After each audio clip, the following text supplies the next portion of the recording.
everybody. Welcome back to the Everyday Night. I'm Joe. And I'm Jeff. And Jeff. Let me see, there you are this Yeah. way. I don't know if you've noticed, but we are not alone. I know I'm feeling a little crowded in my little space here, but Yeah, I can tell. We have guests this evening from the podcast, The Chivalry Chronicles. And welcome, gentlemen. welcome. Thank you. Thanks for joining us. I really like your matching logoed shirts. That's great. We'll have to do that. Yeah, you guys look like a team, man. It's awesome. Yeah. We have everything. See, somebody left us at my house. We had a little party. Yeah. So. Nice. So that's what we need. We need more merch, Joe. Merch. We need merch. Yeah. Yeah. Absolutely.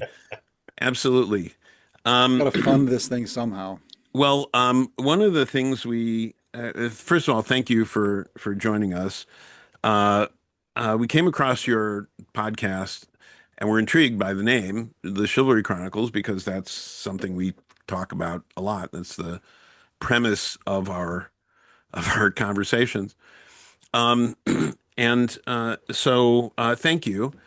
And I'd like for you guys to introduce yourselves, and but our first question, and I'll ask this of Jeff, and then for all of you, Jeff, how have you chosen to fortify yourself for the evening's discussion? Well, I have gone back to what is becoming my favorite sort of holiday season drink. It is apple brandy, a splash of Fireball for cinnamon, a smoked maple bitters, and filled it up with a Fever Tree spicy ginger beer. Wow. So it's about half and half of the apple brandy and the ginger beer. Sounds as it turns festive. out. Pretty complex. Yeah. Well, it's quite simple, really. That's more complex than what I'm about to say. Yeah. We're very simple people. If I just did like 2 fingers of bourbon, I'd have to go back for another 2 fingers before we were done. So the ginger beer gets me through the session. Yeah. And you, Joe, what's your libation for the evening? I have my version of an old fashioned. Nice. 2 sugar cubes. One is saturated with orange bitters, the other with Aztec chocolate bitters, a little splash of water, then Uncle Nearest 1856 bourbon. Good choice. Thank you. And then stirred a nice large clear ice cube in a chilled glass. And yeah, I like it. I think an old fashioned sometimes is appropriate for our discussions because we're talking about sometimes what are unfortunately considered old-fashioned virtues. So Right. yeah. Well, we warned you, gentlemen, that you were going to be asked the same question, so we're going to go around for you. Correct. What have you got? Doesn't matter what order. Go ahead. Okay. Well, I'll go I'll first. start. This is Oh, go just. ahead. Mine's already simple, so I'll just start. Go ahead. Well, and Go ahead, please Billy. please introduce yourself. Well, we'll get to introducing. Tell us Oh, yes. your beverage of choice. Yes, too. but for now, I stuck with the 2 fingers of bourbon, and I got because I also would have to go back. I just carry the bottle, Oh man, that's forethought. That is so I'm drinking Woodford Reserve. Nice. That's always a good choice. that's a go-to. Yep. David. Okay, I'll do mine. I'm about to finish a bottle of Jefferson bourbon. Ah, I picked this up a little over a week ago and took it to a party. And as you saw earlier, that's why Jaime has my koozie still. I left it there, but this Jefferson I highly recommend. It's a really smooth, It was really clean good. bourbon to drink. It's really good. So I just poured that over nice little clear cube here, and here we go. Look at y'all getting fancy. I just went back to the regular old Dos Equis. Hold up. There you go. yeah. It's a There you go. sound. That's how we Yeah. start our episode. So We Just we a call Dos that Equis. verisimilitude. That sound right there. I don't know how that started. I think because we drank beer anyway, and so we just, you Mm-hmm. know what? It just sounds so good. You know, when you hear that, your Uh, mouth starts watering. I was You can like, relax at that point and enjoy. yeah, Well, But I think didn't we started that I think as a almost a joke, right? Because we were trying to as we were podcasting in the beginning, we were working out the sound. Right. And then it became when we finally got the sound part solidified, it was then how not to make the additional noises that would then Right. be there. So it was like, Yep. well, how do you open a beer without like Without being, hurting others that yeah. you're opening the beer? So we kept trying to be a little creative and help hold it down or whatever. And then at some point it was like, you know what? Why fight it? Let's Yeah, Yeah, there that's you go. right. Get it out there. yeah. Well, gentlemen, thank you. And thanks for being here. Here's salute. to your health. Cheers. Cheers.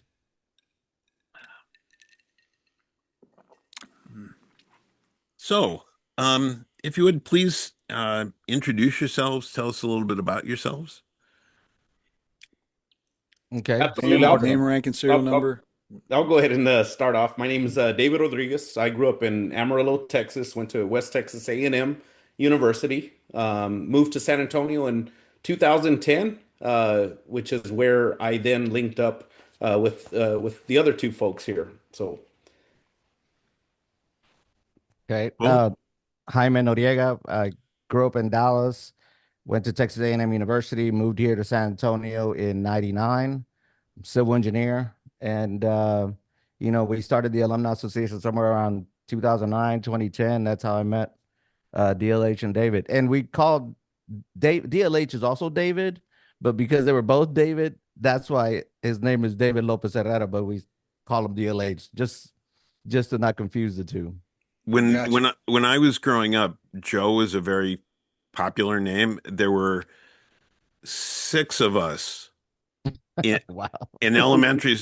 six of us in the same grade in elementary school named Joe. And we went to our mothers and said, we want to form our own Cub Scout troop, the Joe troop. And our mothers said, absolutely not. No way.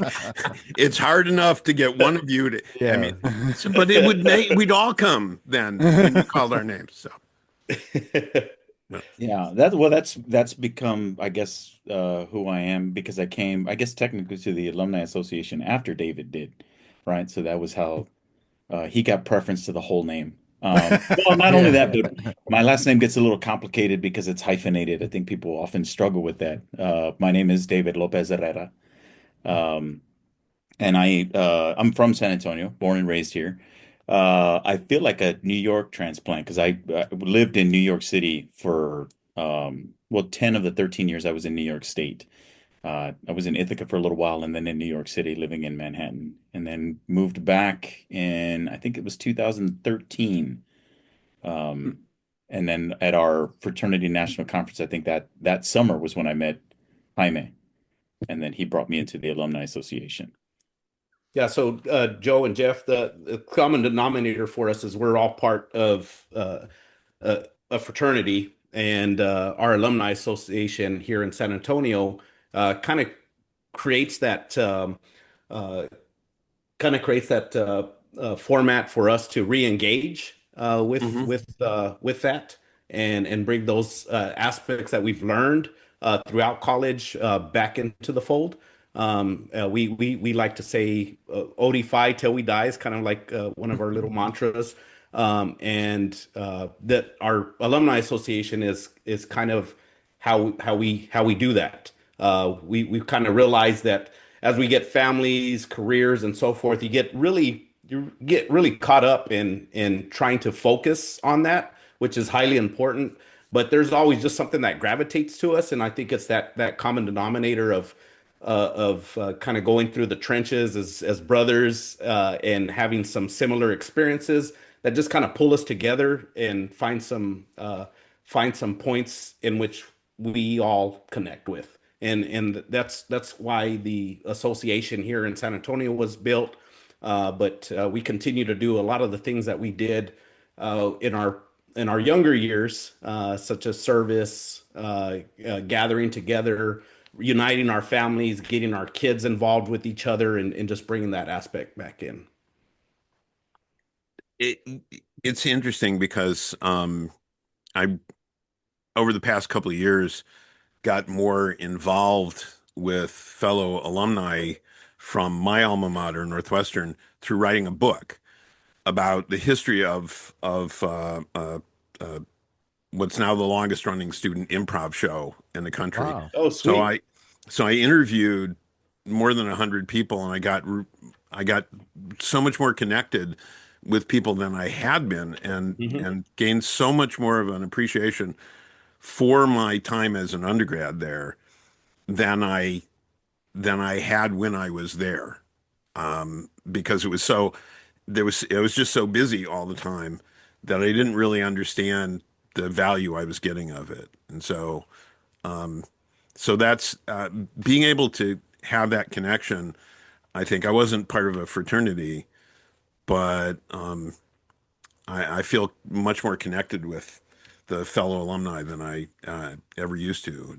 See several of them now more regularly than I ever had. So that's great that you guys have been able to keep that connection going.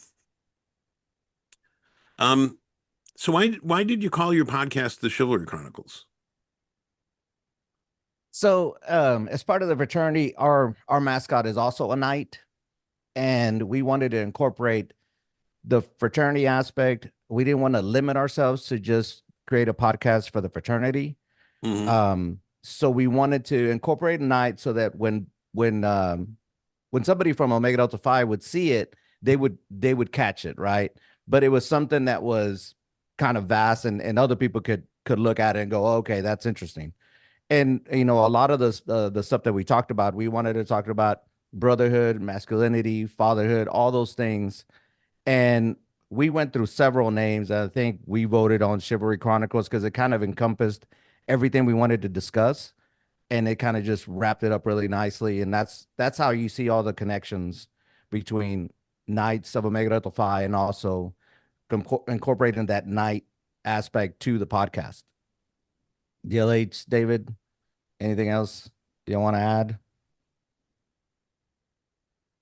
I mean, I think the Jaime was as far as I know, Jaime was the original creator of this idea, wanting to do this. And I've gotten the impression that Jaime is a bit of an instigator when it yeah, comes to He things. is. oh yeah, He is. yeah, he is definitely an instigator. Um, That's good. I think yeah. that's a good thing. And I think we often had in various settings we were always having some discussion on some front, right? About whether it was like political discourse or um, some of the things that are facing teenage boys today. Mhm. When we're at like in our legacy weekend, right, our camping trip and things like that, and we get a really good opportunity to check in with each other, and the things that we see day to day, challenges that men face, and that like those challenges, they run the gamut, right? We've heard of all those things. Um, but it was in talking about those things and trying to bring some of these I guess behavior, mindset, things like that are in chivalry that have been lost in the fray along the way, Or um, even distorted. or distorted, Mhm. Yeah. right? Yeah. And how do we bring that back, and what would it look like now? What is the modern version of chivalry? And so when we talk about those elements of the conversation, I think that that was part of how this wound up coming together. Correct. That sounds really familiar to to Yeah. us. Yeah.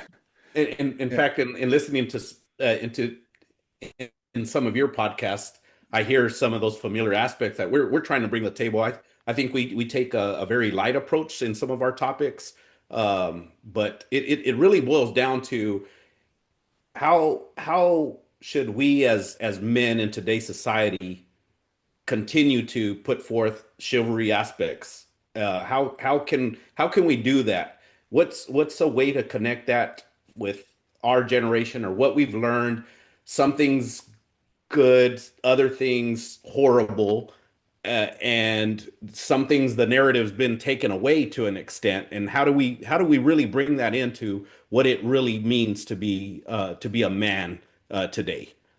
because things have evolved, but at the same time, there's certain aspects that still gravitate to us as men, and there's certain responsibilities and things that we need to essentially control the narrative on, so that the next generation grasp hold. And it's just more of creating that dialogue to discuss that. And I think in our discussions, we discover certain things that I bring to my relationship with my son. These guys perhaps do the same thing, but just creating that so it's top of mind in how we evolve as people. Well, that really brings me to a fundamental question. What does chivalry mean to you? You use the term chivalry. We do as well. What do you mean by chivalry? Because, a lot of people use this. That's one thing I always talk about. People use the same word to mean different things and different words to mean the same thing. So, what does chivalry mean to you? I'll Jaime, defer to go. the doctor. Oh, Oh, I was gonna because you were the one who came up with the concept that we of the podcast. I was gonna see if you had an initial uh rationale for it No, for go ahead. Go for ahead. chivalry. I'll add anything that I think should be added, but Um, I mean, we had this discussion over and over about why choose that name, and I think if I remember correctly, DLH, you were like a big proponent for it. I think this was yeah, on your list, and so yes. I wanted to give you the floor. Well, because chivalry, and Joe and Jeff, you can since you've had similar discussions and have gone through this at length, I'm sure. Feel free to correct me on any part of this, but for me, chivalry is very difficult to define. There are variations of chivalry that have come through. So sometimes the word chivalry might imply a specific like subset of behaviors, but they sort of get lost or distorted depending on who's saying it, what group you're in, like all of that, right? But the way that I view them is a very knighthood-like behavior, right? It's something that should be um, benevolent in nature, something that is coming from within, not because you expect any sort of return from what you're doing, but just to do the right thing when you can, right? So it ties in integrity, it ties in honor, it ties in like all of these elements that are in there. So being chivalrous just means living your Those life in that sacraments, yeah, way with honor, with integrity, with that, which right? is part of our sacraments with our fraternity is unity, honesty, integrity, and leadership. I mean, and those of us that kind of take it to heart, we try to live by that. And so, we kind of lightened it up a little bit for the podcast. And that's why we created the night codes. Most of those are, I would say a third of those are straight from our pledge book when we pledged. This is how you behave. This is how you show respect. This is what you do in order to become a brother.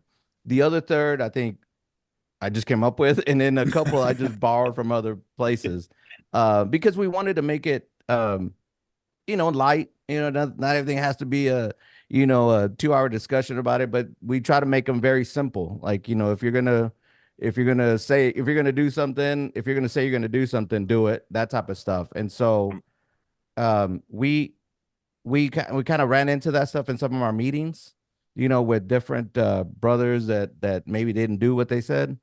So to us, incorporating that into the name was important. Yeah, essentially, it's qualities expected of a brother, qualities expected of a person, of a man, and instilling those. And I like DLH was talking about. There's different interpretations. There's things that could skew that, but I think our values are set within that unity, honesty, integrity, and leadership. It's kind of what we were taught, what was instilled in us, what was expected of us, what we then challenged brothers after us to meet that expectation. And there's never perfection, but there is that journey to it, and that's how we want to convey that moving forward. But there's a part of this stuff too that like on a day-to-day basis that interests me, right? I read on these topics, stoicism, honor, like these sorts of things, because I think that it's a lot of what is um, either missing or distorted today, right? I think that a very easy way to view any of this stuff is also in politics. Like if you run on a particular platform, and I know that y'all have discussed this too in some many Yeah. Yeah, appearances, we but if continue you to run on discuss this. if you run on a platform, then stick to your platform and do what you say you're going to do. You shouldn't be um, swayed simply because somebody offered you money to do something like one way or the other, right? Like Yeah. when Oh, yeah. there were maybe we can call them simpler times when your word was your bond and a handshake was really all you really needed to know that you were going to do what you said you were going to do. And those times, I'm not sure that they're necessarily gone, but they have changed. They look different, and sometimes the people who think they can make that agreement change their mind along the way. Right. And so that's the thing is how do we bring this back to a place of respectability and honor and integrity? And like there is absolutely a way for us to live our everyday life like that. And I Right. think if we could all do that, things would also be better for everyone. So You That's are our when preaching we to kindred started. spirits, man. Absolutely. When we started, you were saying how chivalry means different things to different people. Jaime, you said that right at the beginning. And the first thing we did really was define what we defining it. are talking about, right? And that's what we keep going back to. The well we keep going back to is the virtues. Hmm. And we Yeah, spelled them our out. Yes. our background, our shared background, how we know each other for Our fraternity. 40, how long, Jeff? 45, A 45, 44, something like 45 that, years. is a medieval reenactment where we actually, it's the largest medieval reenactment organization in the world, and we've been part of it for a long time. And people there try to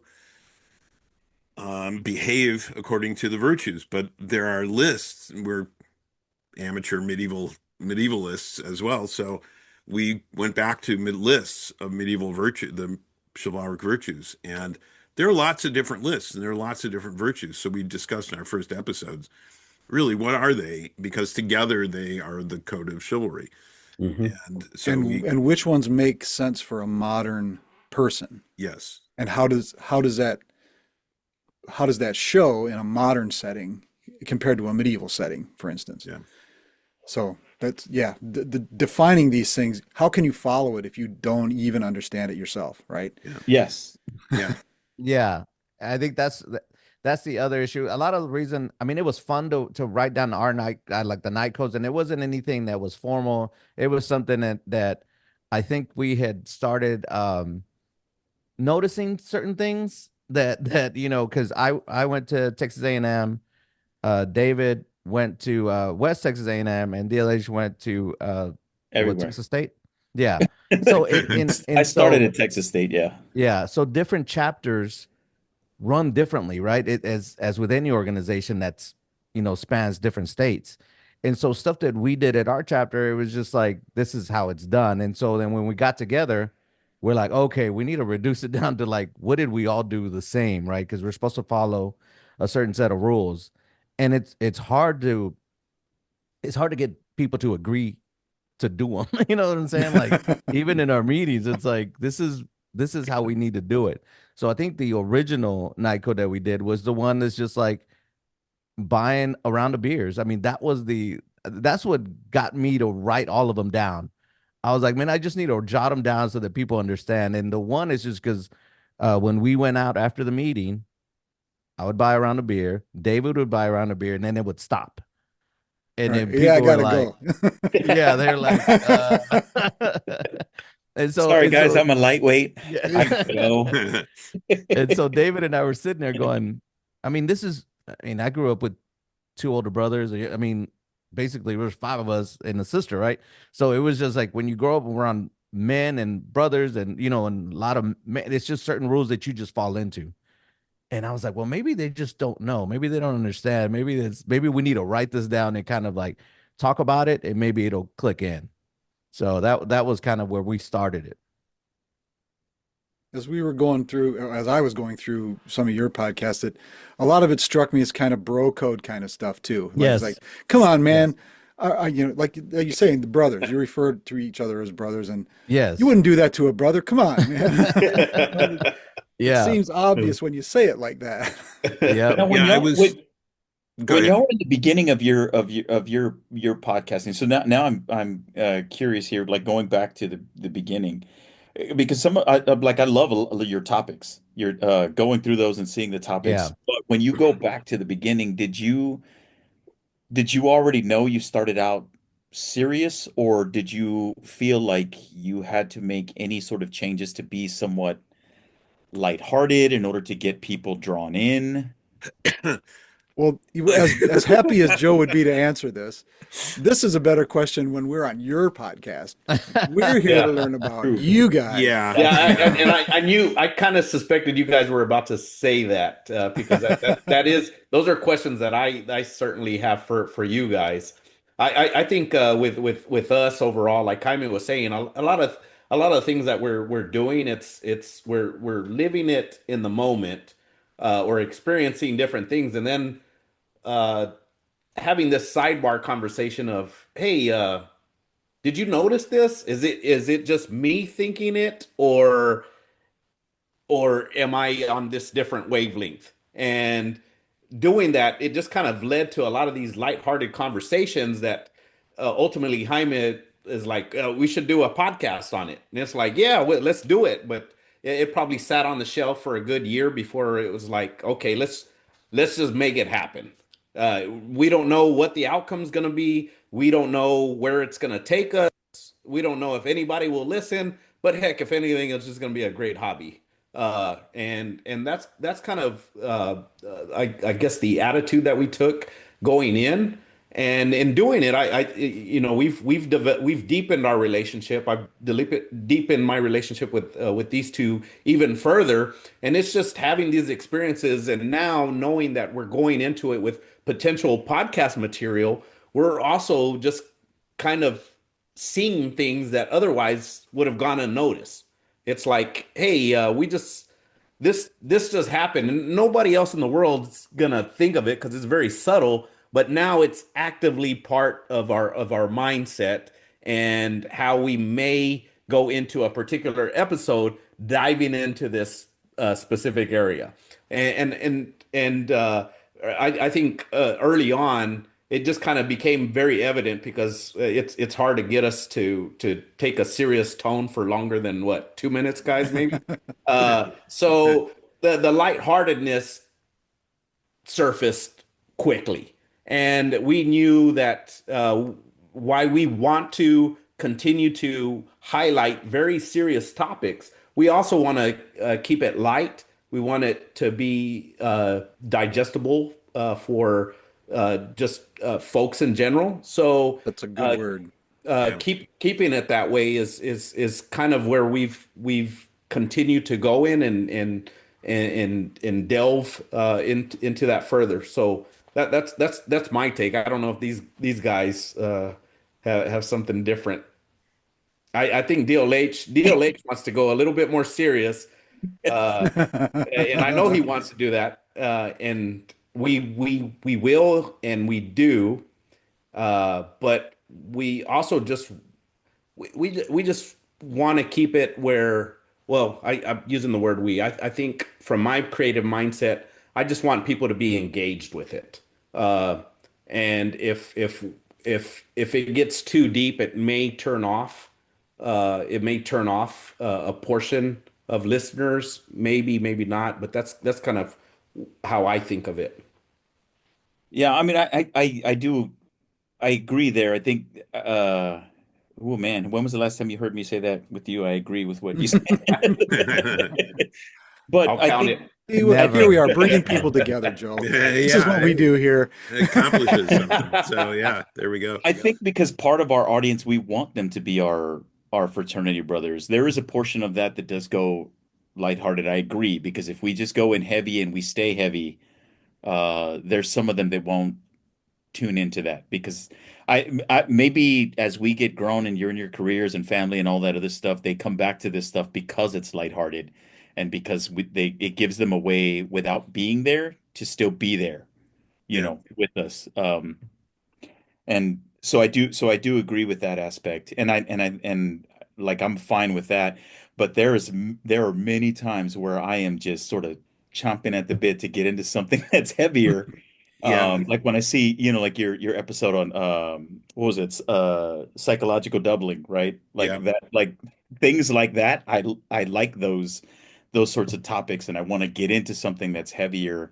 Um I and think our heavier topics are actually more watched than the Yeah. episodes with those than the lighthearted because when we started, we certainly would talk about movies and popular culture and mixology and Proper way to wear a tuxedo. all sorts of things. Yeah, And all very really, important.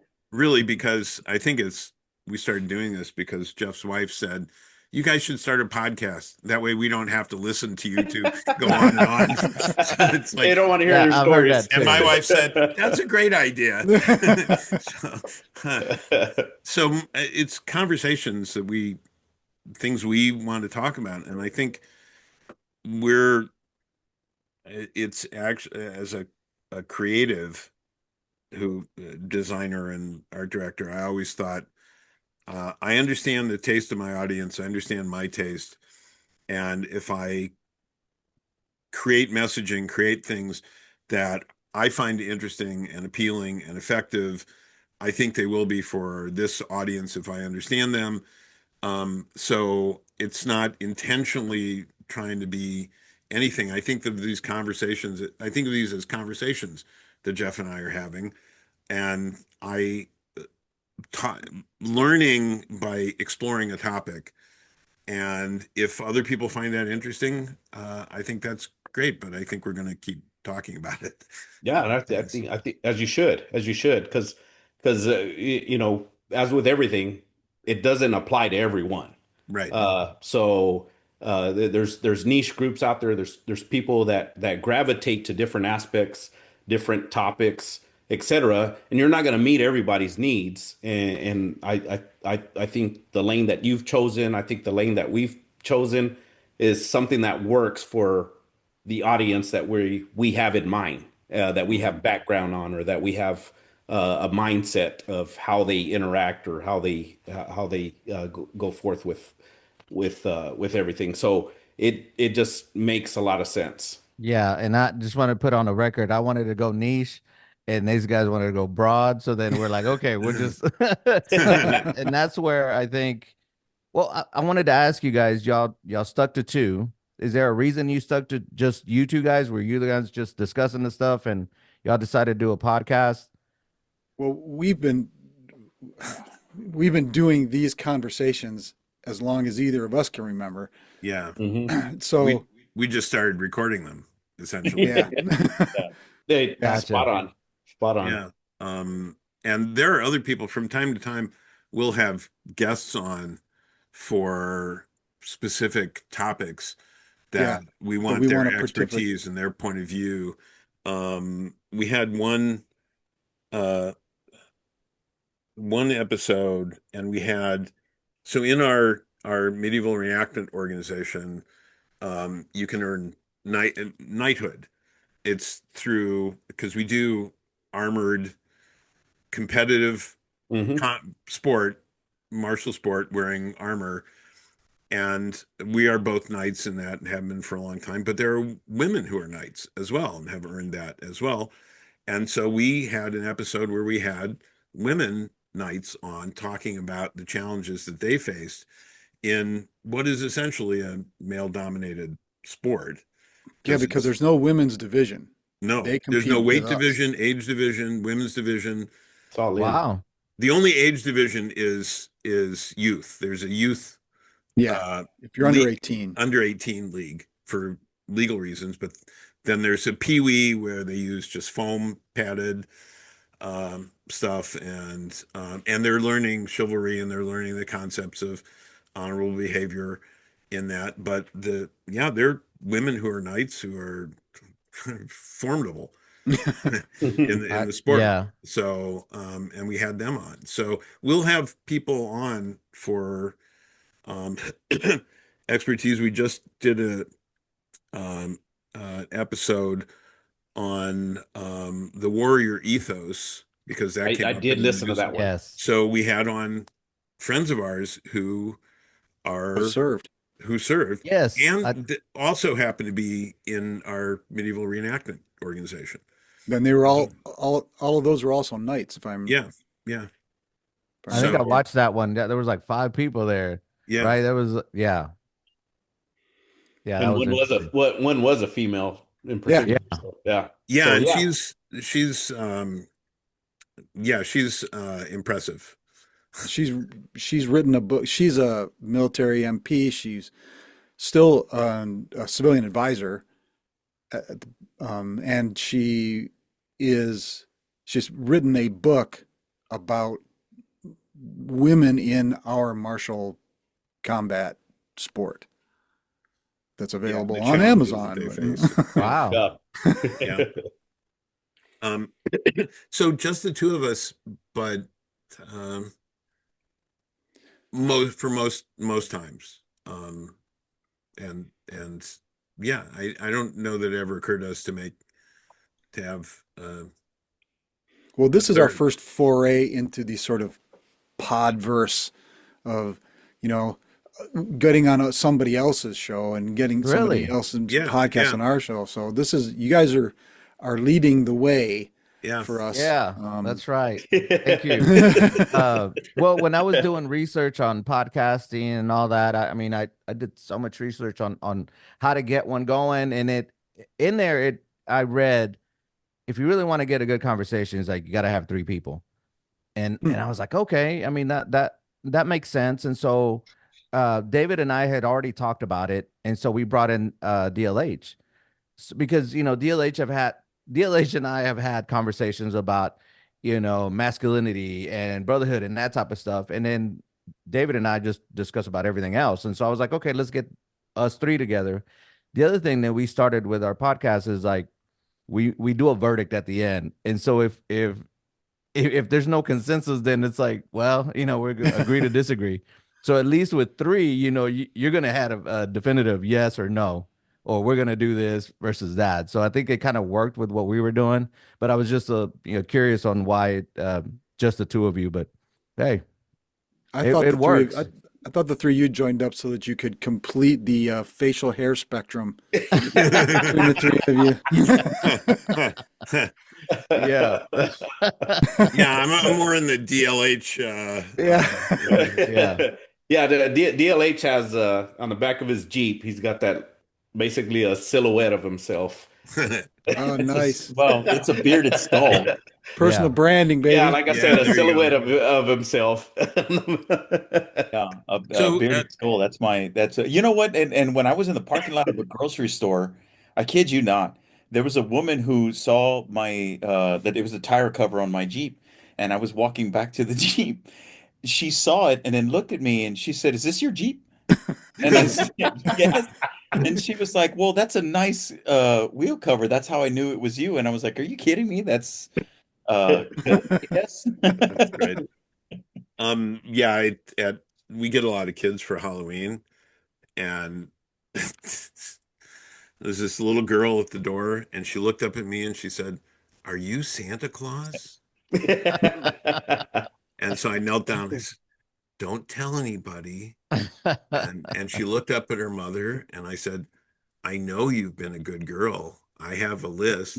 Take some extra candy. So it was, Joe, I That's would have been a awesome. bit more sinister. I would say something like, "Well, if your parents give me $20, I am." And you can And tell. hey, yeah, I, there's a money making idea. So Exactly. and I would expect you to say, "No, I'm Gandalf, stupid." well, I have been growing into my Santa, Gandalf, Merlin, Moses, wizard phase of my existence. So um, Moses would have been an interesting character to be for Christmas too. yeah, yeah, hell, maybe sometimes. Throw So stone tablets at children. and put stone tablets in their trick or treat bag. There you Um, go. you mentioned uh, in one of your episodes not trusting guys who aren't into sports. Yes. Can you Yes. tell us something about that? That was me. Yeah, that was So him. I think it's because as kids growing up, we always watch sports. We talked about football. My dad was a big baseball fan, and so sports was always a topic of conversation in whatever we did. And so anytime we ran into someone, let's say in middle school or elementary school, because sports have always been something that I kind of keep track of. Even as a kid, I would write down stats. I'm a big numbers guy. I'm an engineer, so Yeah. I would write down stats. I have spirals of writing down stats for each week. I would get the paper and I would say, oh, Franco Harris is, the second leading rusher and Walter Payton is. And so when you meet someone that just doesn't do sports at all, I don't know how to talk to that person, because to me it's like the common, you can always talk to somebody about sports. Oh, hey, how the Cowboys are doing, or here in San Antonio, oh, the Spurs are doing this or whatever. And then you can have a conversation. But if you don't watch sports or that never played sports, or then I just kind of like, I don't trust you. Like, I don't know what you do with your life. So it's one of those that I was just like, I don't know. I think it came up because when my daughter's 23 now, but when she started dating, that's one of the questions I asked, the little boys that she bring over. Who do you root for? It's like, which is just, an icebreaker. And then when they're like, and which is the case now, like a lot of kids don't really watch sports. So I'm like, okay, now I gotta keep an eye on you. So that's where it came from. Yeah, now in that episode, just in defense of the podcast in general, I wasn't Defense.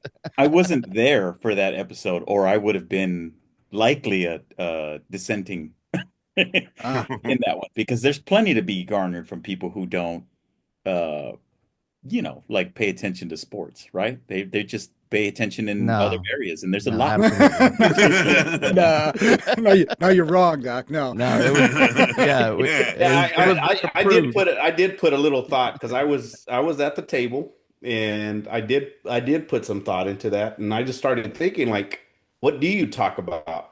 You can talk about weather, but the weather is whatever it says and Right. it's unpredictable at that. So yeah, where do you find Common ground. that common ground and be able to then carry out a full conversation? And if you can't, you're just kind of just twiddling thumbs. So what you're I- saying is that you find comfort in talking about something as in low-hanging fruit, as in sports, Absolutely. Correct. I like Nice. him. I like this one, Joe. I Nice, like nice. and him. you're Yeah. afraid to get out of your comfort zone, It's not right? that I'm afraid. It's that if you're not willing to start a conversation at that level, I don't know if I can then evolve into a deeper conversation. Yeah, yeah, I'm not So buying it. See, this is how our conversations though evolve. I yeah, value sports, but I and would still be giving this opinion. Jeff and Joe, I think part of when Jaime was talking with me, it was like, how can we find voices of dissent? How can we essentially Yeah. pivot or pinpoint areas of where we're just gonna disagree and then bring those to the surface Oh yeah. for this podcast? And that's what we had in mind No, from we the love forefront. discussion. Yeah. Yeah, we do. I played sports in growing up, you know, football, baseball, basketball, right up into high school. But after high school, it's like this isn't paying me anything. You know, I just sort of lost track. And I it's also about the same time I discovered the organization that we belong to, and that became my sport. It's not televised, and there aren't national pundits talking about the stats for us, but we can talk about it amongst ourselves, Yeah. and that becomes our social group. You know, comparing how other guys are doing, and hey, is that guy coming up, and what's his go-to, maneuver, and for a long time, we both lived in Ann Arbor. I still live close to Ann Arbor. University of Michigan, baby, is everything. Yeah. Oh, And I I had a play guy golf come out in. there every year, usually around September. Hey, give us a call. yeah. Um, I grew up in South Bend, Indiana, Okay, which yeah, I've is been out there home yeah, too. of Notre Dame, and I was so sick of Notre Dame football. yeah. So I I went lived, to Northwestern for undergrad, and when I was there, they didn't win a football game for 3.5 years, and I and was happy about it. I lived a half a block from the big house Yeah. for 2 years, and I have lost all respect for U of M fans. And a guy came into I'm a graphic designer for a sign company, and this guy came into the shop, and I happened to be the one out front at the moment, so I was talking to him and helping him. And he looks at me and says, "Hey, so are we going to win this weekend?" And I just looked at him like, "I'm not." We're talking. He says, the big game." It was Ohio State, right? And U of Yeah. M, right? And I'm like, I was like, oh, I don't know about you. I wasn't planning on suiting up. So, You're like, I'm not playing. oh, no, I mean, oh, you mean they, a pronoun Yeah. trouble. No, we have that How are discussion they going to too. Yeah. do this weekend? Yeah, Yeah, I think we even had that conversation as recent as what last not this past Saturday, but the weekend of the 5th. absolutely. We had that discussion. It almost How does resulted we? into Yeah, yeah, saying we. I mean, we some of us think that you shouldn't say we. Like yeah. I'm a Dallas Cowboy fan, but I don't say we. We need to do this. It's like, I actually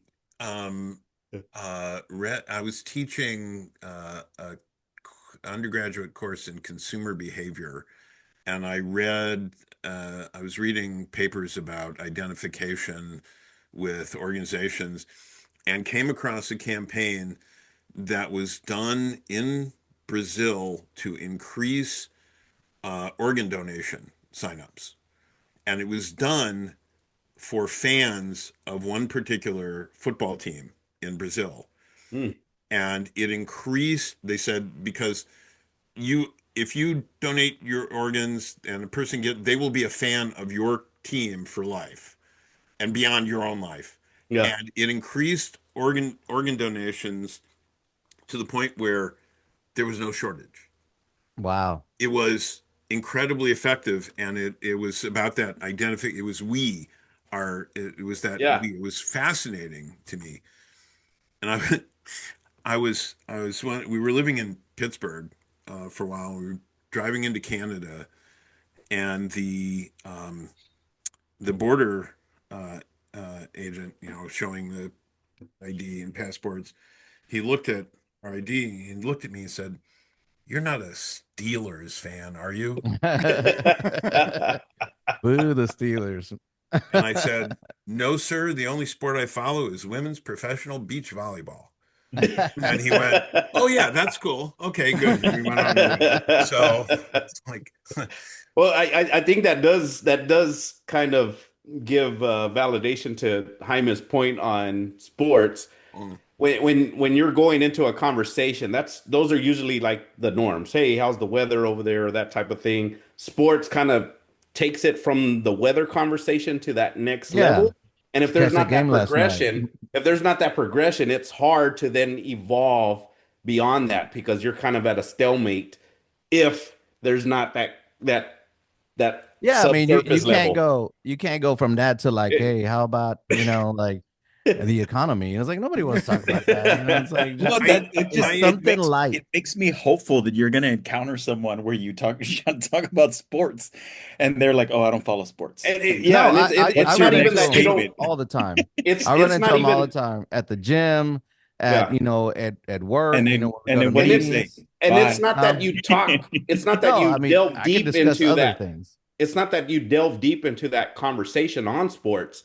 It's that the acknowledgement of it's there, It's an just like icebreaker. just Yeah. like the weather. Yeah, Then it once again starts at, hey, how's the weather, or how you doing? Great. Okay. How's the weather? It's cold over here. Okay, that's great. Now that's whenever sports kind of takes over. yeah. And if you don't pass that, it sometimes makes it difficult to move that conversation Yeah, because if beyond you that. don't follow sports, I think you have commitment issues. It's like, Well, I follow. I'll just say in my own defense, I do follow my alma mater's football team, there you go. and I really enjoy baseball and would like to have been a baseball player because my dad taught me how to hit a baseball and aim it at any part of the field.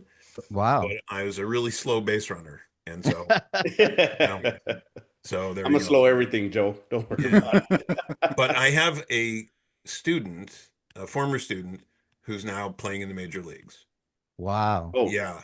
And he came to me, just before it was like the start of the semester, and he came to my office hours. He said, I've been drafted by the Oakland A's organization, and I have to go to this camp. I'm going to miss the first couple of weeks of the semester.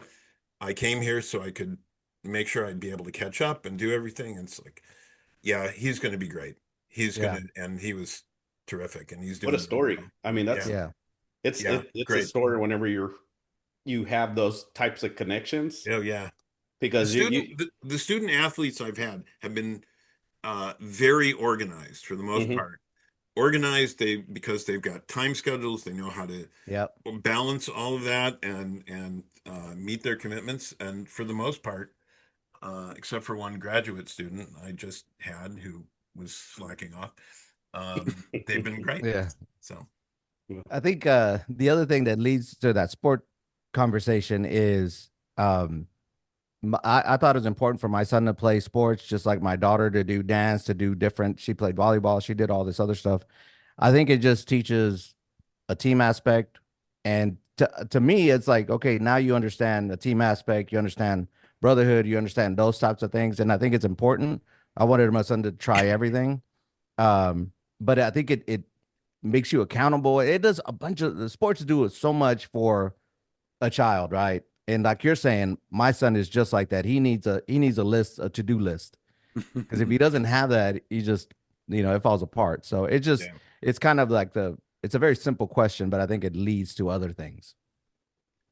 You each mentioned some of the Knights code that you thought was most important. Can you each elaborate on what you think is the most important and what you think is the least important of the code? Yeah, I heard your podcast on it. I thought it was super interesting. But go ahead, DLH. Man, what did I list as the most important one? I'm not even sure I can remember which one. I think that whenever um in general, because there's a lot of these night codes where I was like, who wrote these things? And you're right, and Jaime did. And I get the premise. Some of them are very colorful in their wording, and how they're phrased. I mean, I do agree with we'll say that the decorum that it's after, right? That some of these things that should be turn taking, beer buying, all of that stuff. There are some in there that are talking about not dating, one of your brother's ex-girlfriends, or like something like Yeah, that. yeah, That sort of code. And I know what it's getting at, and it's all of that is about the behavior, just to appreciate and respect one another, right? And to be aware of the connection and your responsibility to each other. So I think in general, I get the overall gist of the of those night codes. And I cannot remember which one. I know we did this episode again, and I can't remember which one I chose as the most important one.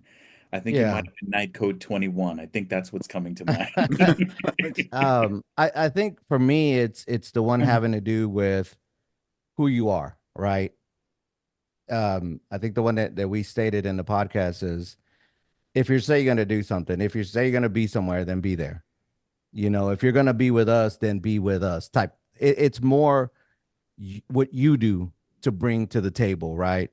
Some of the other ones that, like buying a beer, whatever. I mean, we get over it, but it's the stuff where are you accountable? Are you gonna fulfill what you said you would? Those are the ones that are important to me. Those are the ones that we have the biggest conversations, I know, after our meetings because we hold positions. We're all on the executive positions on the board. And if we're all working towards a goal and you get one guy that's not working, that that puts a stress on everyone else.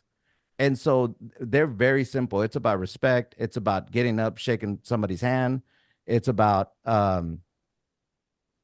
just the very. I mean, it like one of the night codes says that it takes forever to earn respect, and you can lose it pretty quickly. Yeah. And that's just. I mean, those to me, those three right there, the respect one, just being accountable, and pushing forward, right? Those three, I mean, I can't do without those three because those we discuss every meeting just about because somebody didn't do something that they said they were going to do. We hold events just about every month and we expect everyone to be there. We expect, hey, we're going to hold this event. You need to be there. And if you're not there, then we have to ask questions. And that's what we were talking about earlier. Like, it's hard to implement this. It's really hard because a lot of people, it sounds really good, right? It sounds, yes, we're this, we're that. But when it comes time to do it and you don't, I could tell David, DLH, like, if I don't do something, tell me. You know what I'm saying? Like, hey, I mean, you didn't do this. And then, I have a couple of options, right? I can say it, I can dismiss it because it's not important. I could change my behavior. There's certain things that you have to do. So those to me are the most important. It's Which having to do with it just respect. doesn't get into this the specific. I guess this is what I'm talking about because I know that night code, and if we're talking about like the tenets of chivalry or something like that, that gets into your sense of duty, right? Like knowing what your duty is to the rest of the knights, Hmm. essentially, and hold up your end. Well, we tried to within our virtues, and as you were talking, that word respect kept coming into my mind even before you said it, because that's what it's respect and self-respect, right? But we try to dig even so with our list of virtues, we tried to go beneath that a little bit to say, well, what engenders respect? Not just you have to have respect, yeah, but what engenders that? And like you said, it's being responsible and being accountable and keeping your word and being honest and being loyal and showing integrity and all that stuff is where respect comes from. Yeah, we looked at the many lists of medieval virtues because there were many lists of medieval chivalric virtues, and looked at well, what are the common ones, and when you dig down, what are the components? Like, how do we get to the elemental components of virtue, the virtues, so they combine in ways, and how do we do that? And that's been our approach. But I like what you're saying, that in in practical terms, practical modern terms, yeah, if somebody buys around, then it's your turn and you buy around. And then, Yeah. that makes perfect sense to me. And so many of these are often unspoken, I think, that I think it's good to talk about them. Um, Yeah, I think overall what the codes are getting at is goes back to a respect of some level. Like night code number 10, a brother shall honor and respect at the very minimum these four things about another brother in all conditions: his house, his parents, his significant other, and most important of all, his vehicle. So there is that humor, there's that humor element, but I mean, those things are just, I don't want to say things that we should take for granted, but those are things that maybe need to be said out loud, so that there's this understanding. Um, and one of the ones that I gravitate to that's more on the serious side is a brother understands that the man makes the letters, therefore the letters don't make the man. There were things whenever we would wear our Greek letters, we had certain rules in place, and I always will remember that one of the things with our letters is that we were not to be drinking in our letters, Right. and I remember as a young 19, 20-year old, 21-year old, uh, instilling that into my head really did a number for me, because what then carried out is I realized, yes, I am David Rodriguez the person, and I have my silly side. I do things that are I do things that maybe I shouldn't do. I make mistakes. I carry myself a certain way, but when I put these letters on, if you don't know me as the person, you're just gauging me on these letters that you will recognize likely later. So I have to carry myself as that organization, or under that pillar or that umbrella, so that it recognizes and continues to bestow that to the world, or to the community at large.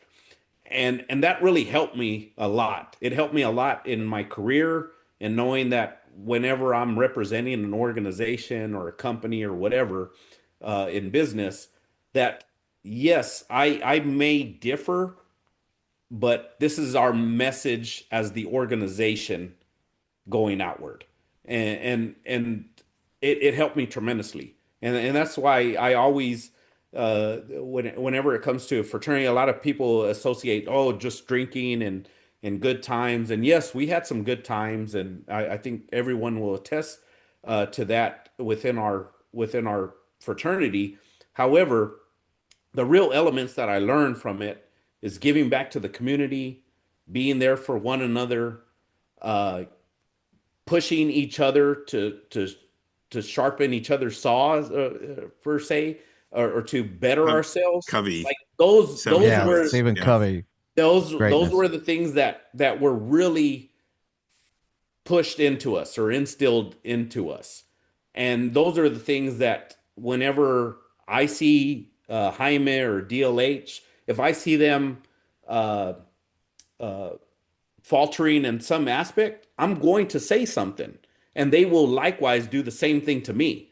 If they see me struggling, or if they see me not withholding one of our values, they are going to say something to me out loud. And they are going to address it with me directly. Which And is another night code, right? Like if you have yeah, an issue with a brother, address it with him directly, it, which Yeah. is exactly. So That's like, been one of my personal rules for a long time. mhm. Yeah. Yeah, yes. no, it makes a world of difference. And I think our way of putting it has been, we're not challenging someone's honor, we're helping self-guard someone's honor. Helping safeguard someone's honor. Yeah. absolutely, you don't Yeah, you don't want to go into battle knowing that you already have a flaw just because your fellow soldier didn't say anything to you. right. And that's what it boils down to. Like, as soon as we hit that battlefield, we're all in.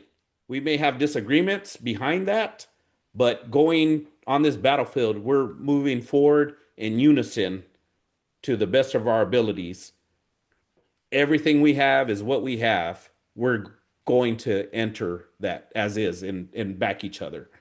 And so you have to have these candid conversations in the background, or you have to be able to lead on each other, to provide that support and to have that candor to then uh, excel once you're on that field. Um, what examples, positive examples of chivalry would you point people to in movies, literature, popular culture that you see, or in the news, or what are some examples you would point to that are positive? I'd ask you about what are some that are negative, but there are way too damn many that are negative. So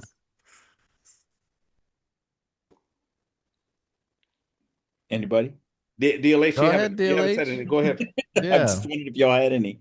No, I mean, I think that when we see any modern aspect of selflessness or even putting yourself in harm's way to help others, right? Like the one that comes up right now is what is it called? Bondi Beach. Bondi Beach, Mm. yeah. It just happened in Australia, and the guy who's hospitalized now after being shot for, you know, disarming one of those shooters. Something like that, where you know that you're putting yourself in harm's way, but the potential for harm to others is much greater if you don't. Yeah. So that's one of the big examples. Movies, I'm sure that there are a Oh, lot. tons of them. Now, how do we get to one that is a little more realistic and not in the Marvel realm? Well, we spend a lot of time talking about the sort of American Western myth. Love it.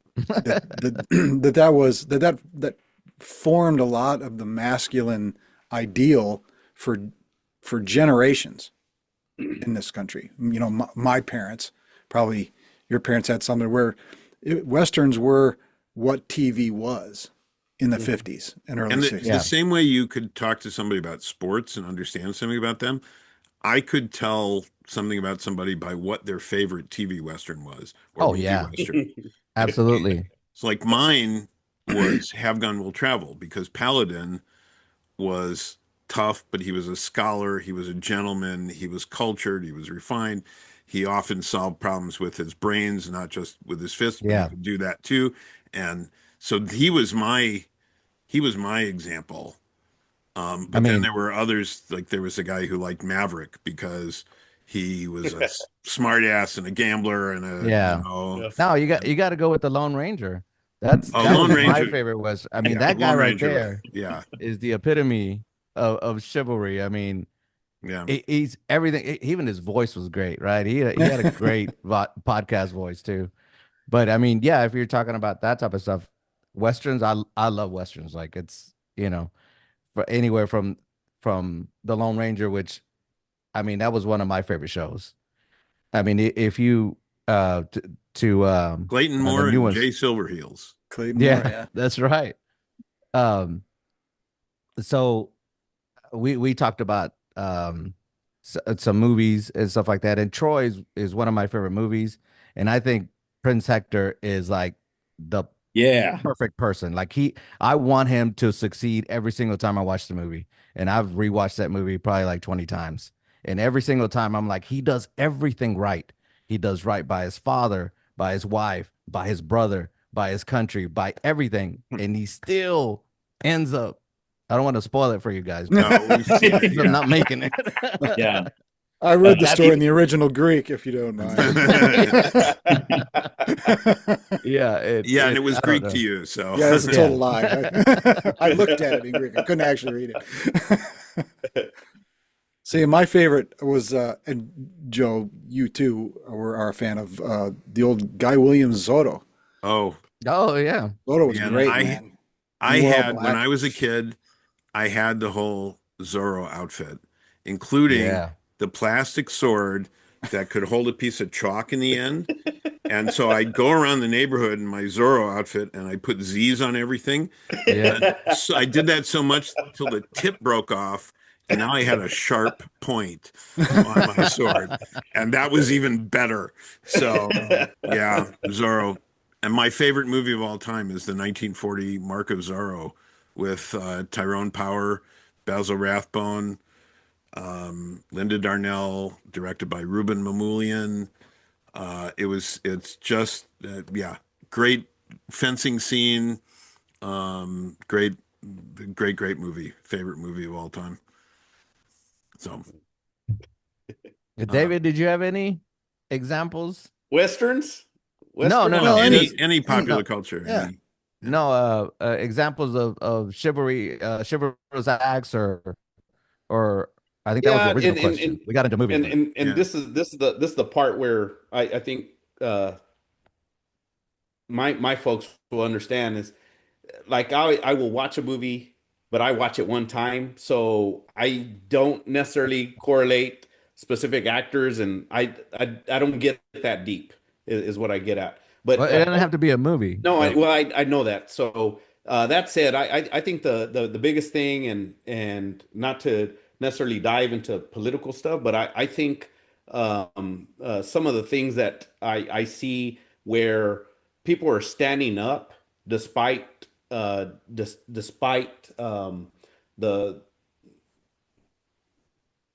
the bigger powers that lead putting pressures on, and people standing up to that. Like I admire it completely. I admire people that have taken a journey to come to this idea of America or the US, and the ideals that it stands for, and them taking that journey and taking that risk, and despite all the noise they're still doing that. Yeah. I admire it. Do I believe it needs to be reformed? Yes. Do I believe we have to have protections in place? Yes. But knowing that people are standing up for their neighbors, their neighbors that look different than themselves, uh, I admire that, because for somebody to stand up to that takes a lot of courage.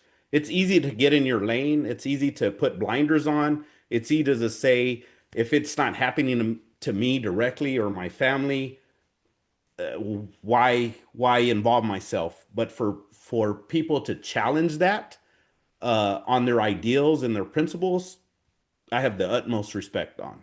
And that would, I guess, the closest example That's that I have. But that's what resonates with me. that's wonderful.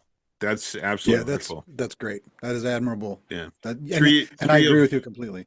three of my four grandparents were immigrants to this country. And the other grandparent, her parents were immigrants. So it's and I think that I've seen also people who they don't seem to care about something until it affects their family or them Yeah. personally. Well, that's not that's not empathy, that's selfishness. If you Mhm. can't think about it unless it affects you. Um, so Yeah, yeah, I think that's a great example you people mentioned. who have converted because it suddenly impacts them aren't Yeah, deserve no yeah, uh, Yeah, yeah. applause or anything. With patriotism and all that too. It's kind of like, yes, I can stand up and do these different things, but they're tokens to me. Like, I want depth. I want depth in my relationships. I don't want Jaime just to shake my hand just because he's supposed to. I want him to shake my hand because there is respect and there's trust there. Same with DLH. I want that overall.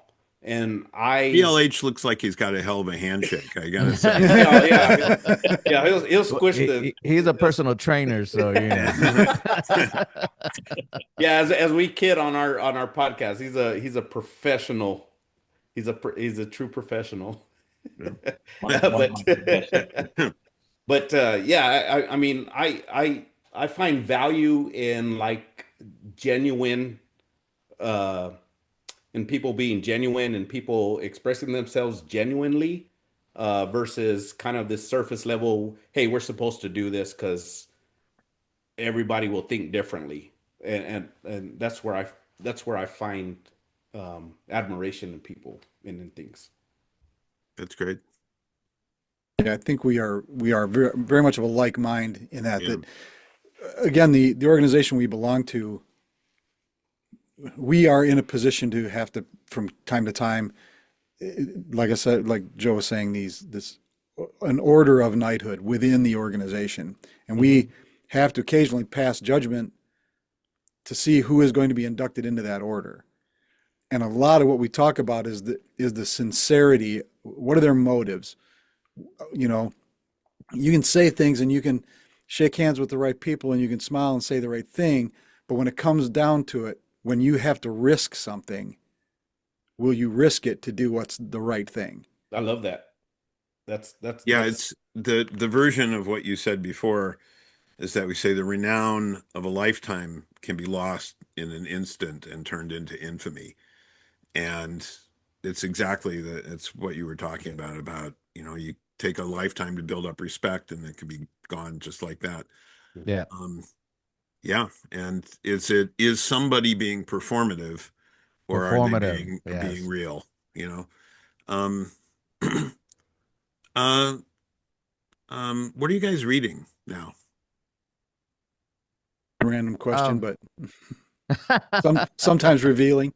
Yeah. um, I read this book on Aztec culture like 20 years ago. Um, and I have made a decision to reread it because I remember reading it, but I don't remember everything about it. So it's a book that I think I kind of set myself to start reading again, and that's my goal. At the beginning of the year, I was like, I'm gonna go get that book again and reread that. But as of right now, trying to finish out the year with my work. But that's gonna be my goal for next year is to reread that book. It's called Aztec. Sounds interesting. Cool. Something I know nothing about. I always like finding something I know nothing about because it's a chance to learn something. Dave, you got anything? no, I have zero. Okay. I'll just be totally honest. I'm not. The I will only read. I typically only read business type books, specifically to sharpen my skills from that business aspect of it. Other than that, I don't have the attention span to just sit there You should and. read my first book. Oh yeah, you'll have to give it to me, Joe. I will. He'll My he'll first send book, you he'll send you an Amazon link. Don't worry. Hey, Yeah, that works. that works the too. the my book my I'm reading currently. my first book is a textbook about interdisciplinary collaboration between creative and account in an advertising and marketing firm. Oh, really? Okay. Yeah. See that's something that I would gravitate to. I think probably the last book that I remember reading that was just purely to um it was a recommended book. It was like The Art of Archery. I probably The have it sitting Archer. somewhere. The Archer is a great book. The Art of Archery. Oh, okay. Oh, yeah. And it's a short book, but it just talks about uh essentially being able to hone in on a skill because you practice the repetitiveness, you hone in on that, and you have the dedication for it, and so it's to apply on different things. But that was the probably the last thing that I read in that regard. Stephen Covey, those types of Yeah. books are what typically gravitate to me whenever I do decide to read. Yeah. Cool.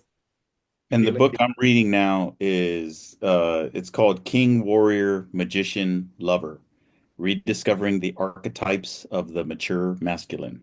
It's a great book. I got that book on my shelf. It's a great book. Yeah, Yeah. the perspective is really interesting, Yeah. eye-opening when you think about it in that Yeah. way. Yeah. And Uh, I think over the course of a lifetime, I think we aspire to and fit into a mixture and a variety yeah, and we go through. Yeah. It's a great book. Great book. Cool. Hmm. Sounds like something I need to pick up. Yeah. yeah. I mean, it's really interesting. I mean, they put everything into these four categories, and they put it in a triangle, right? You want the apex, but The pyramid, on you're on some spectrum of it, and Yeah. then to some degree, we are on that spectrum on all four of those, but you right. want to be more on one side than the other. But then they also Robert Moore also goes more into um the stunted, uh, we'll say rituals or rites of passage of, boys and teens and what happens when you skirt those experiences and they get skewed, right? Mm. And that if they had the right experiences, it should go in the correct direction. And so there's a smaller pyramid and a larger one that goes over from when they're in boyhood to when they're in manhood. And then what that looks like at each level, and then they give we'll say real world examples. Some of Yeah. them are in lore. But really interesting. Yeah. I would highly recommend it. Yeah. Cool. Gonna write it down. Um, I can send you a link to it too. It's on Yeah, my okay, great. shelf. That would Yeah. that would be even better. And then Um, on deck is The Way of Man. Yeah, you need to read that. Come on, man. I'm sure I've read it a long time ago, but I have it now in the I office, gave it and to you like it 10 picks the years next one ago. up. So Are if y'all I've aware of read it, I'm that? going to The Way of reread. Men? Have y'all read that? No, so, I've not. David, one of the things you talked about in the art of archery is honing in on a skill, and that's something we talk about as prowess. And Mhm. prowess in the martial sport we do, in any sport, in any endeavor, seeking that level of skill, that high level of Yeah, skill. that excellence. Yeah. Um, in your night codes, how do you address the idea of prowess or excellence in your codes? Or do you? Is that a Yeah, thing? Um, Prowess or because excellence? a lot of the codes, what I'm getting from a lot of your codes are about behaviors toward other people. What part of your codes are internal, your own internal efforts, your own internal behaviors? And is prowess is an example, but there are others for internal growth as well. Right. I don't see the ones that we have written down do not cover that. But in the Way of Men, when I read that book, which was probably like, I don't know, 10 years ago, I love that book. And I gave it to everyone that I could, that would take it. Um, and that one talks about, um, kind of working on yourself, like certain things that you have to have. Um, and it's super like it did a lot of stuff that it said a lot of stuff that you're thinking that you're like, because when I was reading, I was like, yes, yes, retweet, cosign, all that stuff, because it was everything that I felt. But our night codes themselves, yeah, we don't. It doesn't. There's nothing that More covers. external. Yeah, Yeah, yeah, they're it's they're more more. behavioral than Mhm. Yeah. anything. Yeah, It's but not. but in the way of behavior, now I see opportunity because we have blank slots in the Oh night no, we code. There's do. some things We that are we have a not bunch filled. of blank ones. So, Joe, So you your may want numbers to are not, help you don't just add at the end. You have blank numbers. Yes, you. Yeah. yes. So we have like Okay. night code one, and then two, And three, then As there's a four. somebody gap. who straightens pictures, that would sort of drive me crazy. So, Yeah. Exactly. No, Yes. we have what I did is like night code one talks about our sacraments, but two, three, and four are reserved because I thought, well, if we come up with one that's just like, man, that's got to go at the top. It can't be 52, it's got to be up at two. And so I added spaces in between all these just so that, okay. you know, that Can't you Okay, have makes like a sense. like I a got it. triannual meeting that reorders your yeah. codes from time to time? Just No, I think Exactly. if you got the number, you got the number. But I did leave spaces for some that were super important, And and, and I and think I yeah, think that I would think that would be one. what Joel's bringing to the table is something that we Should add to the night codes. yeah, absolutely. Yeah. Yeah, I think inherently there's things that we should be doing for ourselves Yeah. that How essentially do you develop the exude. self? Yeah, Well, you absolutely. said sharpen the saw, and yeah, that's, you know, Exactly. Yeah. I think for more than half of what we do is what we exude to the world is typically with what we have within us, right? if you're And if real, we're not in our own right yeah. mindset, we portray that to everybody else, and they suffer the consequences of our internal battles. So yeah, I think it's important. How But many, how many we'll have to code, add how a few many, more. how many are there in your code? We have 50 night codes, but like I said, there's some blank spots. We So have 50 maybe spaces. there's like 30, 31, 32 Yeah. Okay. um Okay. total. I mean, we have some that are just like we were saying earlier. Let me flip through them really quick. Let's see. The one that it talks about, you need to hold the brotherhood steadfast. They need to know where you stand. Let me. Brothers shall be faithful, steadfast, and true to the brotherhood. A brother shall leave no question regarding where he stands. Meaning, if you're here and you're like, you need to state that, like, you know what I'm saying, like that's one that's number 12. We had one that we discussed at the beginning of the year. That's just I mean, we talk about the correct use of a towel. You know what I'm saying? Like night code number 50 is like a brother shall designate the tag side of a bath towel as the clean side. If no tag is present, seam side shall be designated as the clean side. If a brother cannot determine seam side, then the lighter color side of a bath towel is the clean side. I mean, it's just we threw some in there that just, you know, we could come up with. There So sound like some rules for living in a barracks for you guys. I mean, it's- well, we go camping every year, and so Okay. sometimes you got to borrow a towel, and so just so that everybody understands, Okay. you know. I'm reminded, I haven't thought of this in years.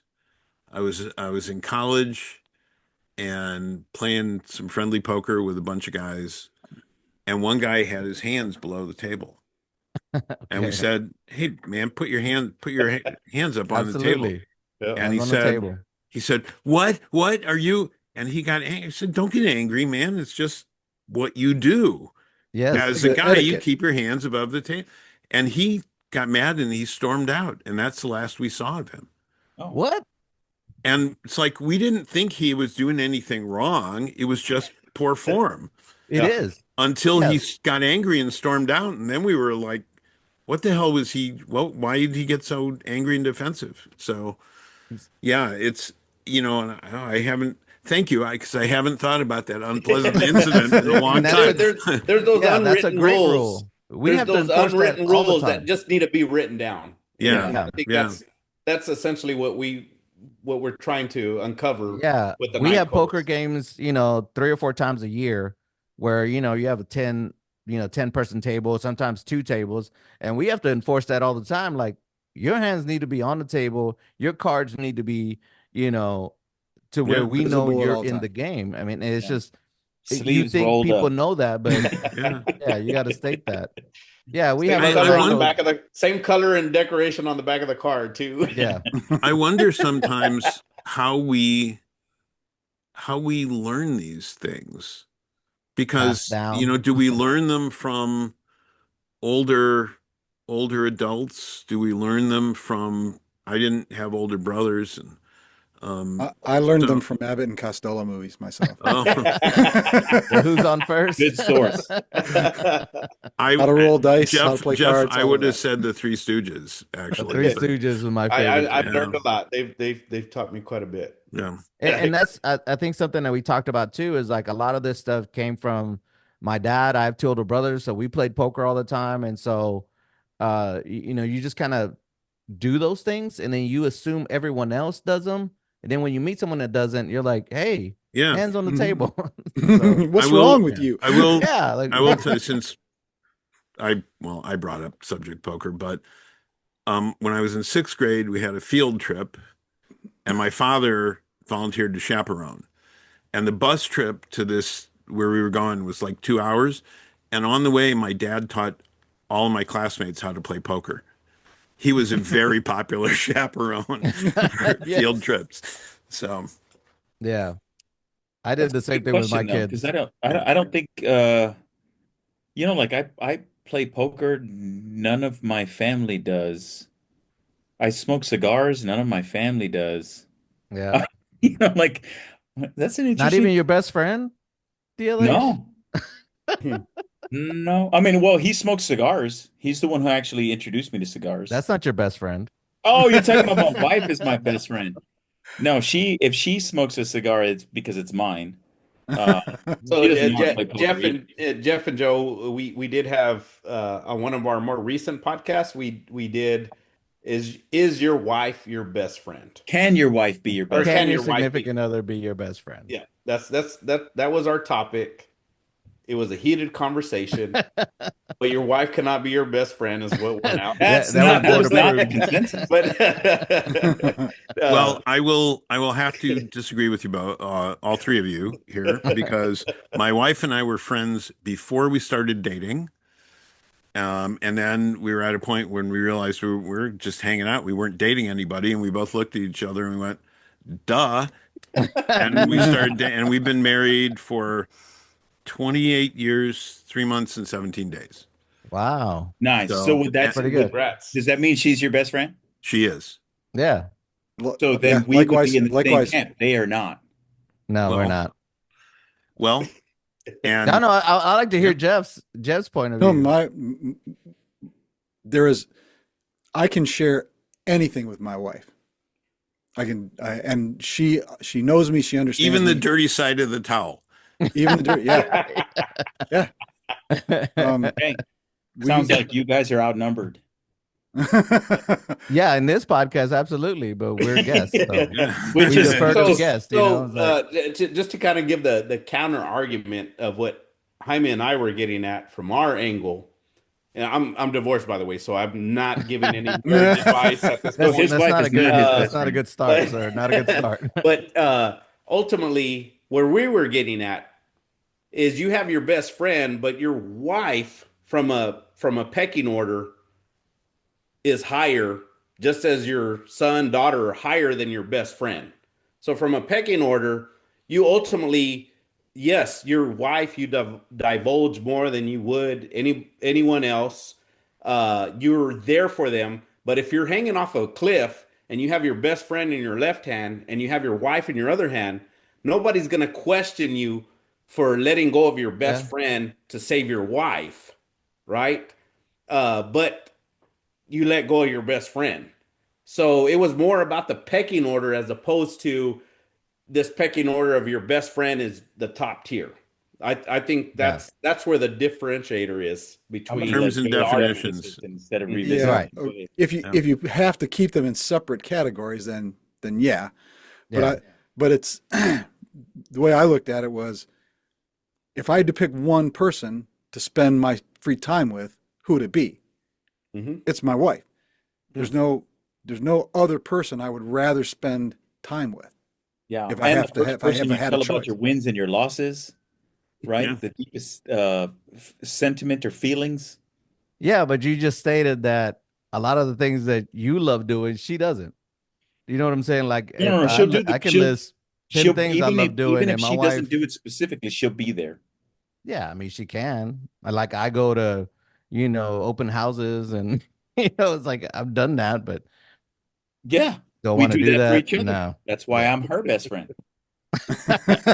I haven't gotten confirmation on that, so we don't know yet. You know what? That's a good question for your wife. Ask her if you're her best friend. I'm And then not. come cry We've to been us married later. 26 years, so Well, and I may be unusual in that I didn't marry for the first time until I was 43. Oh, okay.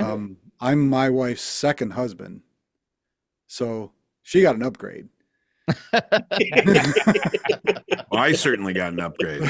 There you go. I met Yeah. your first wife. Nice. Yeah. So does that imply that you After guys she are, destroyed Tokyo and with her Yeah. flaming breath. so since I'm yeah. divorced, does that mean I'm degraded? Well, No, you're in you still got a transition. chance. No, she Still got a she chance. definitely upgraded.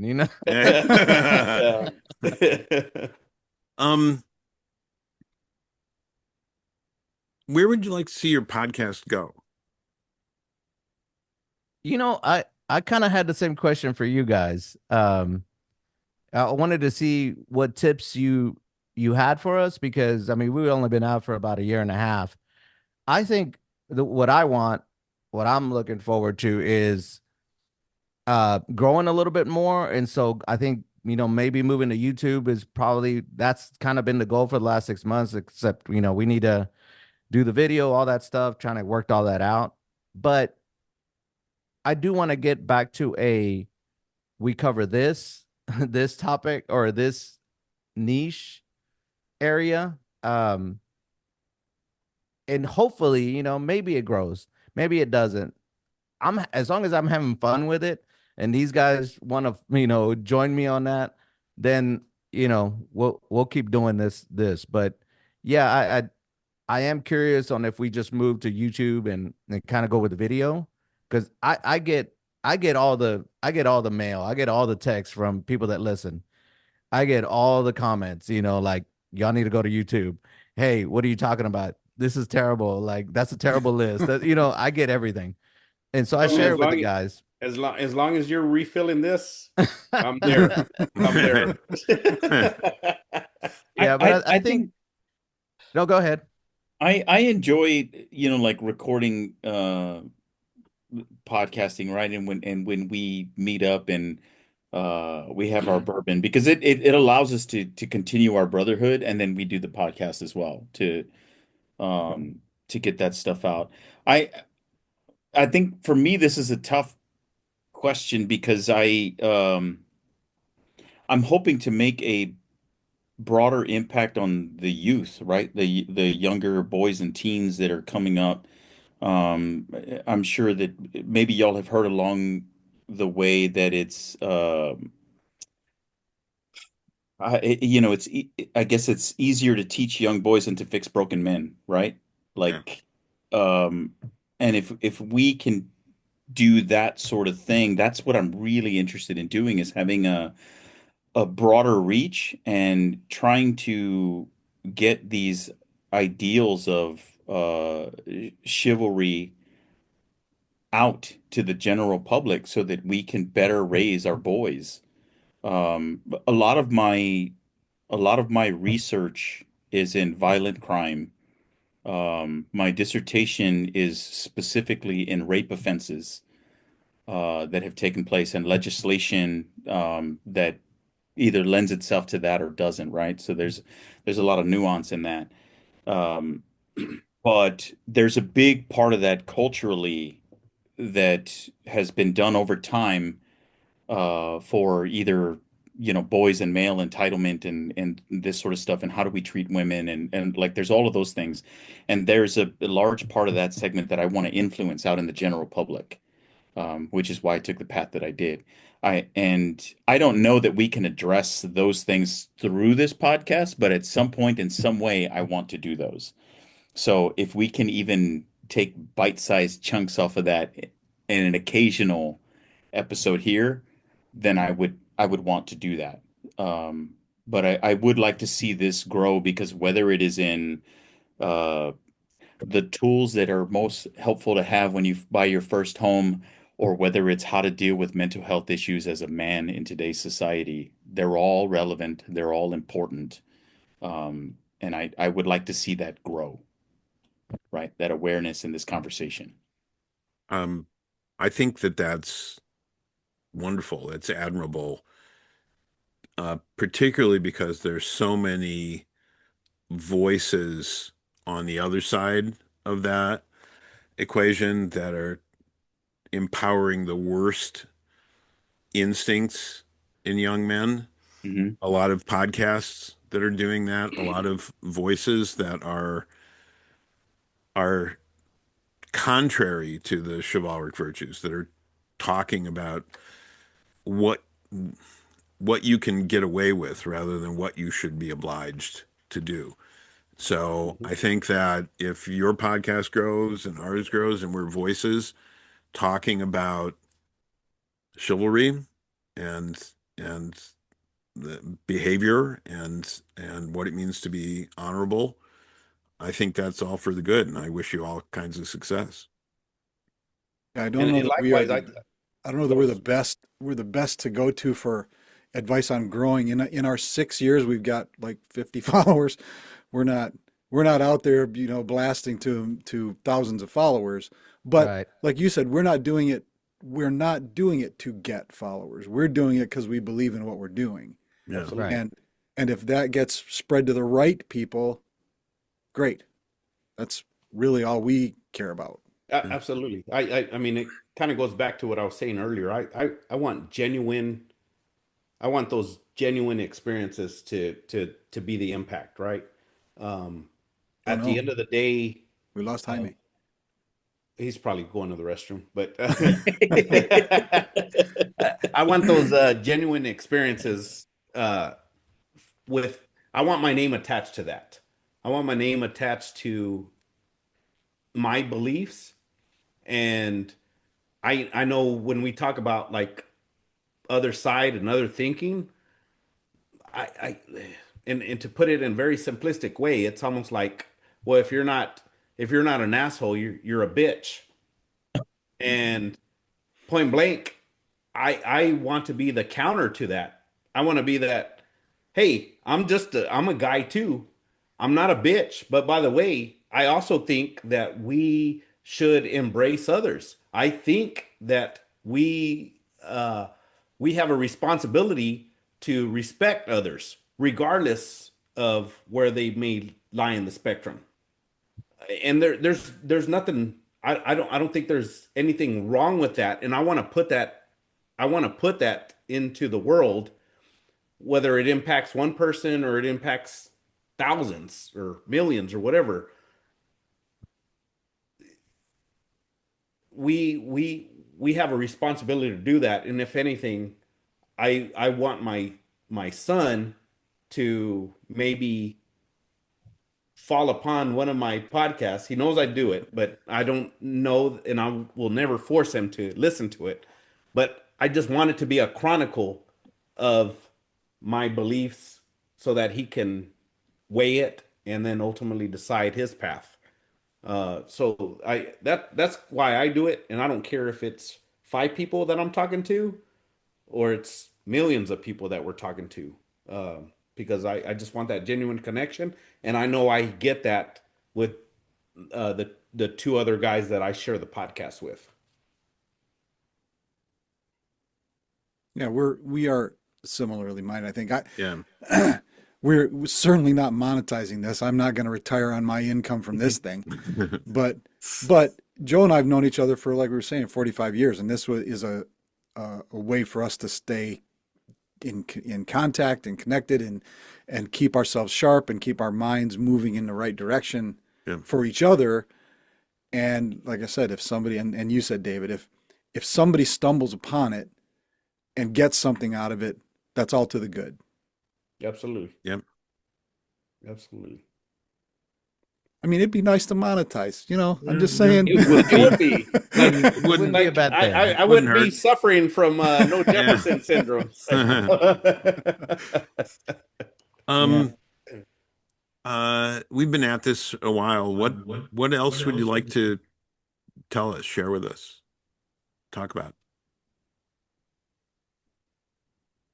Could call them concluding words, but I'm enjoying this and I'm happy to keep talking for hours. But I got to work in the morning. I don't know about the rest of you guys, but Yeah, we all have jobs, so I wanted to tell you guys we appreciate you, contacting us and if anything, I think you got 3 more new listeners because I think I've enjoyed at least 3 of your podcasts. I listened to one, I think it was yesterday, because I was like, I need to get to know these guys because we're gonna get on this podcast with you guys, and we appreciate you contacting us. When I sent it to these guys, we're like, what? They want to talk to us? We're like, we're just, we feel like we're just, we just started. Um, and so thank you for bringing us on. I do like a lot of the topics that you have. I mean, I'm going to continue to listen to them just because they're interesting. And I do remember that question about what was the virtues that are like the least. That conversation right there was like I enjoyed it. As far as us, I mean, whenever y'all are ready, I mean, we'd love to have you on too. And then, but you're gonna just get ready to get some off the wall questions, and you know, that's just okay. But we all we have are off the wall answers. So Yeah. it's I taught undergrads for 17 years, and before that, I worked in advertising. I'm used to any and all kinds of questions. So, And go ahead and give yourselves a plug, Yeah. now, and then we'll put a link in the comments when we post this. So Yeah, one of you like, guys plug. I mean, What you are want to guy. do that, or I'd be That's- go happy to. ahead. So for those of us, or for those of you that would like to listen to our podcast, you can find us at thechivalrychronicles.com. We have our podcast on all platforms, so Spotify, Apple Podcasts, etc. We All need of to do better at that. We do. We really Yeah. do.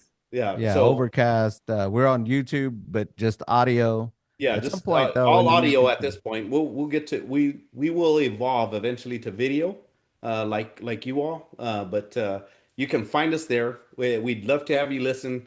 Uh, don't um, expect a lot of humor because we try to bring that to the table a lot. Yeah. Lighten conversation. So if you want to take a deep dive into topics, I don't want to give us a plug, but outside of that, I think you will find some value in listening to what we bring to the table, and from a perspective that may be different from your own. So Correct. that's my plug. Yeah, if you want to hear about a lot of rules that we just kind of subject ourselves to about being a sports fan, I mean that's what we do. So come on by. DLH, you're Right. over there laughing, but you ain't saying anything. Well, that's hilarious. I think I'll leave it at that. Yeah. Yeah. Well, we do appreciate you guys breaking up your schedule to meet ours. This has been fun. I really enjoyed talking to you guys, meeting you guys. We'll become listeners as well, I'm sure. So, should we wrap it up, Joe? Yes, and I hope sometime that the five of us are in the same place at Be the awesome. same time, so we can. I'll buy the first round. I'll say There that. you go. Okay, and We would be I gotta obliged go according though. to our So, rules. and According to our rules, we'd be obliged. yeah, Yeah, but we would be obliged. DLH provides the cigars. How about There you that? go. Yes, Yeah. there you There go. you go. Um, so thank you again. It's been a Thank real you. pleasure. Thank you. And we always close with we were talking about earlier, we belong to an order of knighthood within our organization, and we are dubbed by a king as part of this ceremony. And the very last words that are spoken in the ceremony, as the sword lands on our shoulders and on our head, are the words that we use to close our show. so So, until we see you next time, be thou a good night. and true. Salud. Okay. Board approved.